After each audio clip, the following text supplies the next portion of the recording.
Hi, I'm Femi OK. Today on the stream, South Sudan's flood emergency. Hundreds of thousands of people are currently being impacted by the worst flood in 60 years. Environmentalists are saying that this is caused by climate change. Here's Al Jazeera's Harun Mutasa just reporting back in November from Jonglei, one of the worst impacted states. Take a look. This used to be a road until it disappeared underwater mid-last year. Now the only way to get around in this part of South Sudan is by boats and canoes. It's the worst flood this region has seen in 60 years. In this area, every home is abandoned. Families had no choice but to leave. People like Nyawal Makwe, who arrived here in July. Her children and extended family now sleep in this makeshift house, not sure if and when they'll be able to go back home. My house is still underwater. There are a lot of snakes and reptiles. The place is still a river. It's no longer home. So how can I go back?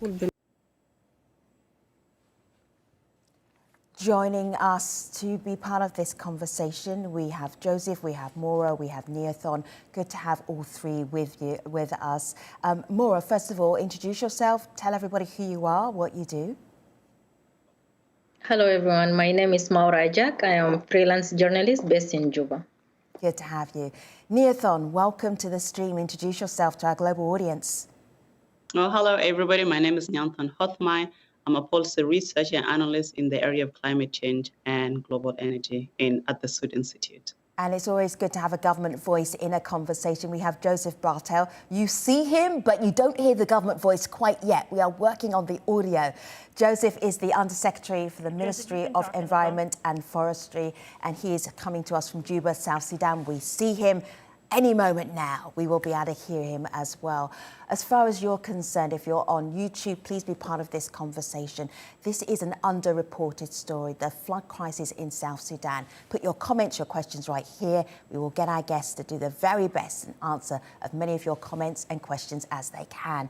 Let's start with a map here, Neothon. I'm just looking at South Sudan flooding, the worst affected areas. We're looking at about 8 areas, 8 regions here. Where would you take me? What would you show me? Just to give us an indication of how bad, how serious things are right now. Yes. Looking at the map and the worst, we have around, as you just shown in the map, around 6 to 7 counties that are currently underwater. But the 3 most hit areas that are currently impacted by flood is Jonglei State, Unity State, and Upper Nile. The flood in this area are much more intense than the other area in South Sudan. So in this area, as you've seen, due to flood, community have been displaced from their current villages. As you've seen, they've lost their houses and they've lost their farmland, and they have been forced to move to a higher ground where they are currently living there temporarily. But when you look at it, them being in that area, they're actually coming, they're interacting with the host community. And here, looking at them at the host community, there have been a little bit of tension and conflict between the displaced people and also the host community. Also, in where they have displaced, as you've seen, they've completely lost their livelihood. They left without carrying anything with them. They have no food. They've lost access to health services. And here, without anybody that is there to help them out, it's about life and death for these displaced people. Maura, you sent us some pictures. I'm going to get you to do some show and tell with us. So I'm going to show you the pictures, you know the pictures, but also explain to our audience what they are seeing. Because when you talk about people displaced, you kind of have to see them and understand who they are. You can't just talk about them as if they're statistics. And you help connect us with this story. And that little report that we showed from Haru, you were right there with Haru, making sure we were getting the right story and getting the facts right. Who are we seeing here? What is this family doing? Where are they? This photo is from Bentiu, Unity State. I had a chance to go in October, last October. Those are 2 mothers. They are having malnourished children, and they were trying to seek help because they had displaced from a flooding area, and they came all the way to Bentiu, which it was already started being flooded. And it's a malnutrition department within the Bentiu hospital. Yeah. And then this picture, I mean, I see the mud, I see the water, but I can't quite work out what is going on here. Actually, we had a tour around in Bentiu with the governor, and it was a water that just broke. And by the time they were walking, and then it had broken completely before I passed or before I crossed the water dike. And those are just like almost around like 7 men. They were trying to do it manually, using only the axe, and then you can see now the wood and the trees. They are trying to remove it from the ground down there. And I've asked how many meters deep, and they told me it's like 2 meters deep. And they had to do it like with their bare hands, and there is no one to come for a help. Actually, they were with the female mayor. They were trying to fix the water dikes to block the flooding waters to submerge even Bentiu site. Yeah. One more picture here. And again, I'm trying to imagine how deep is this water and how is this impacting everyday life? Tell us what we're seeing here. This one from my last visit with those of Haru, with the Jazeera English team in Ol Fangak. It's just by the riverside where people, they're just selling the fish. It's a fish market. You will find only fish. And it's where all the fishermen, half of them, they're also soldiers. They decided just to find a way for survival and just to sell fish and then to dry it along the riverside over there. Yeah. Let me just bring in Joseph now that we've got all of our audio sorted out. Joseph, thank you for your patience. Undersecretary, Ministry of Environment and Forestry, Juba, South Sudan. That is where Joseph is coming to us from. This is what you do. This is where your job is focused on. The environment, forestry, the land, making sure that South Sudan succeeds as a country as far as the environment policy is concerned. How ready are you for floods of this scale? This is not the first one. This is the third one in just a few years. Joseph. Yeah, actually, what's happening right now, that's very devastating. Floods used to occur in the country, but at the moment, the frequency of the floods, what is worrying us, because the impacts of climate change has really muted frequency, because the last 3 years, those areas were under flood. So as a government that is emerging from conflict, and our economic situation is dire, we are struggling to try to help our people. But at the moment, we have prepared our national adaptation plan, downpours, in order to make sure that current situation. It's not our own making, but what is happening at the moment is a result of climate change, and expect we agreed in the Paris Agreement that our people need to be helped out financially, such that we adapt to this. Okay, Joseph, I'm going to pause there for a moment because it's very difficult to hear you and understand you. The cell service that you have right now, it's really patchy, so apologies for interrupting you. We will keep trying to come back to you so we hear you loud and clear. Neathon, I want to bring in a new voice into this conversation, and often when there's a disaster or crisis, people are looking to the government for support, for guidance. Let me just bring in here Wani Michael. Wani Michael is looking to the government for help and support, and I'm wondering if that is the best approach. Here he is. The flooding situation in South Sudan is very devastating. It has affected thousands of people who have been displaced, and they lack shelter, they lack food, they lack basic necessities for life, including medicine. The situation is very, very worse, and these people are not being attended to by the government. What the government ought to do is, first of all, they need to address the issues of resettlement of these people, because some of them are already stuck and they don't know where they should go to. The other issue, of course, is government coming up with a very robust approach on how to deal with these issues of flooding and climate change. So obviously I'm going to put this to Joseph as well, as soon as we can get a clear line from him. But Neathon, is that asking too much of a very young country just celebrating its 10th anniversary? That's not asking too much. And I think the role of the government is basically to look into the well-being of their people, regardless how small or how new the country is, because this is the responsibility that has been entrusted on them, and they need to deliver on that. I know climate change is a global issue, and South Sudan being one of the least developed countries, and South Sudan as well, the country is facing a lot of political issue at the moment. But that doesn't take out from the responsibility of the government, considering that they're actually putting 40% of our budget into security sector. All we are asking is that take even though 10 or even 20% of that and channel that into rescuing the people who are currently affected, because these communities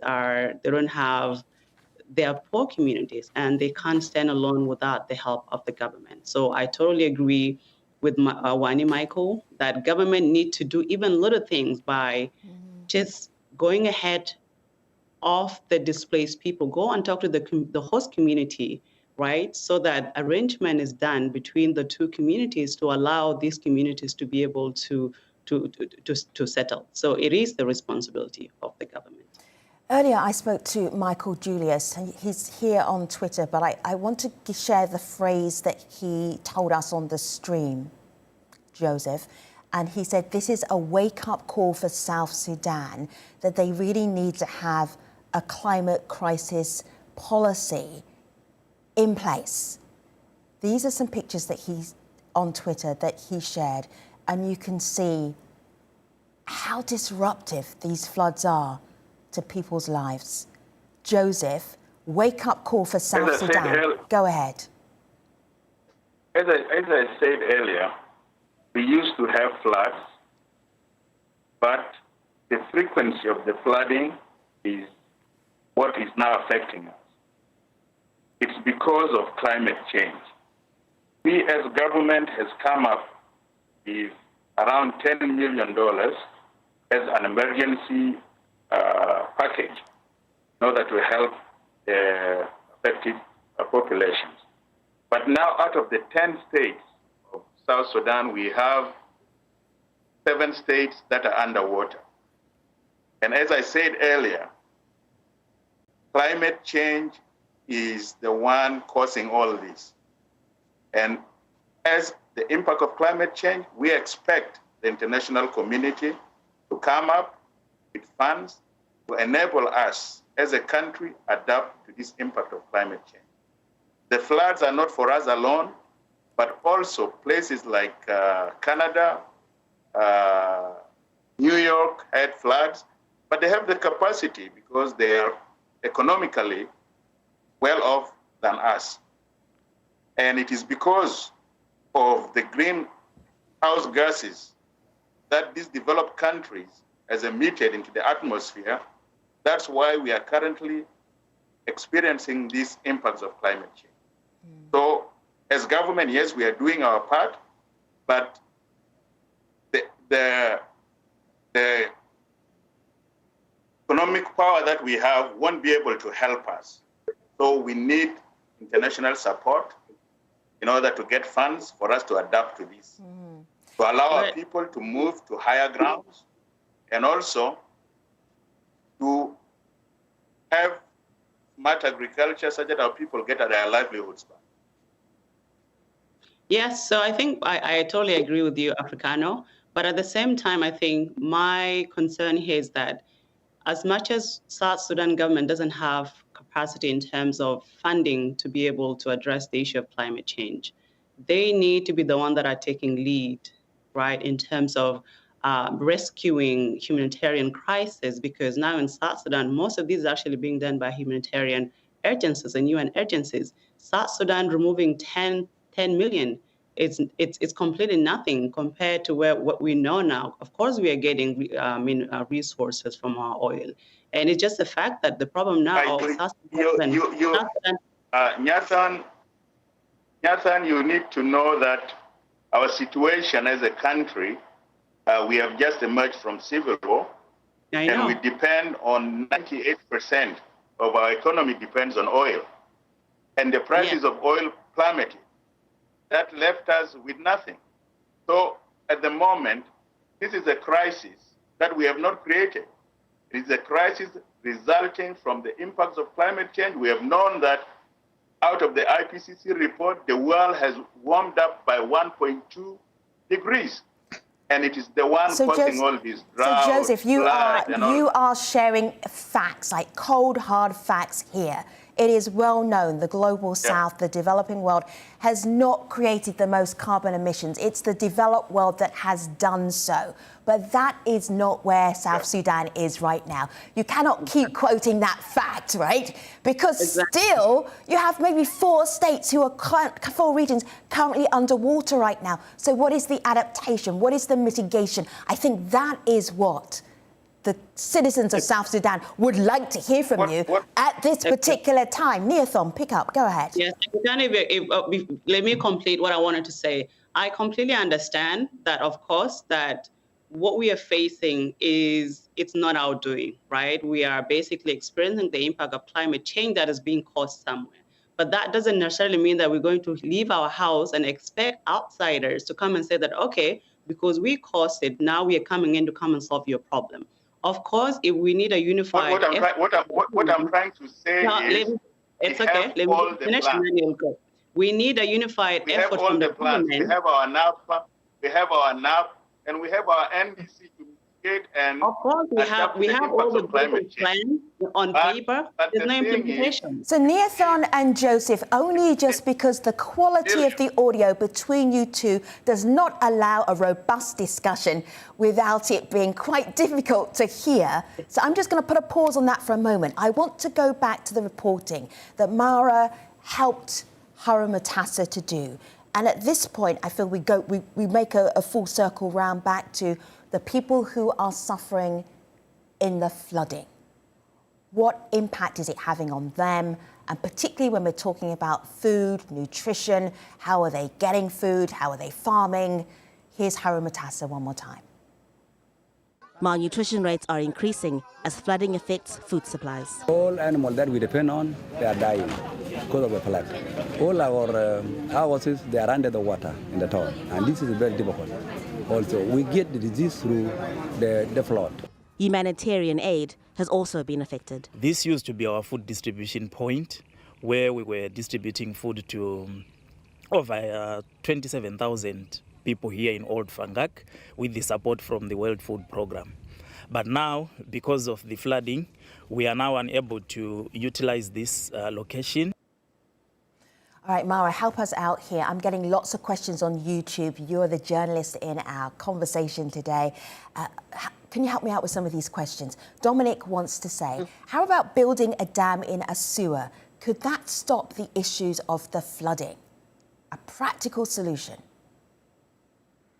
The issue is the role of media itself and how government also can chip in with media and to spread awareness about the floods. What is floods?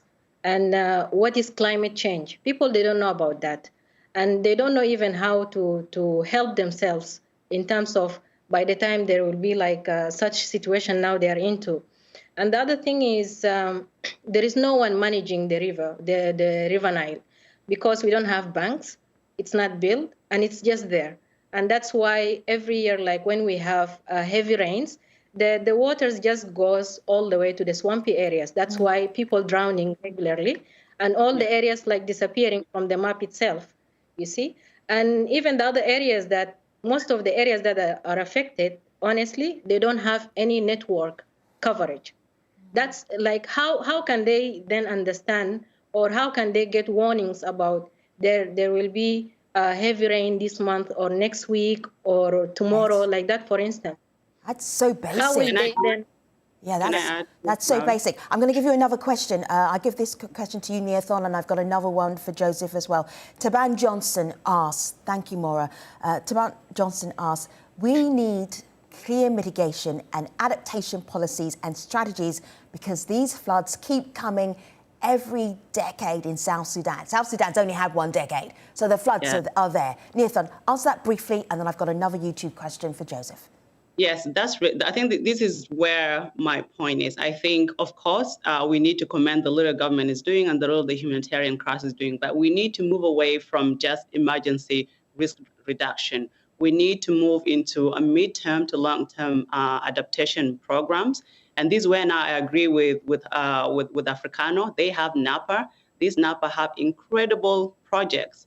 These are long-term projects that is talking about building dikes. It's about talking about building dams that hold flood water and also man-made channels that can actually channel some of this water to some of the areas that are actually experiencing droughts. So we need to start thinking about just emergency. Yes, we need to help these communities that are being affected, but this is not sustainable. We need to come up with sustainable means that we start we start managing this. And then as well, we need to put in policies.